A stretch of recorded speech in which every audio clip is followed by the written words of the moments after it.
ریاست اصلاح اجرای جزای جنایی وزارت عدلیه تاجیکستان مسئله شکنجه شدن زید سعیدوف صاحبکار شناخته محکوم به زندان را رد کردند و گفتند که در زندان مفصول به کرپیچنی که زید سعیدوف اونجا نگهداری می شود هیچ گونه بدرفتاری یا شکنجه یا اذیت داده نمی شود. آنها گفتند که این خبرهای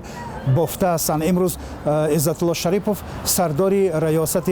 اجرای جزای جنایی وزارت عدلیه تاجیکستان در صحبت با رادیو آزادی این حرفا را تصدیق کرد و گفت که این آوازهای بیش نیستند. اما در مورد اینکه زید سعیدوف در فهرست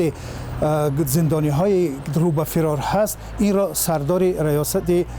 محبس کرپیچنی که در اونجا زید سعیدوف نگهداری میشه تصدیق کرد و گفت که از بس که زید سعیدوف برای 29 سال محکوم به زندان شده است، از این رو بر این فهرست نام او جای داده شد و همه روزه نام او و هست و بودی آن امتحان و سنجیده می شود. همین طور مسئولان ریاست اصلاح جنایی و محبسی که در اون زید سعیدوف نگهداری می شود این حرفایی که در صفحات اینترنتی پخش شده بودند در مورد اذیت و شکنجه زید سعیدوف و بد شدن وضع او را رد می کنند. اما نزدیکان زید سعیدوف پیوندان او میگویند که این خبرهایی که در صفحات اینترنتی پخش شدند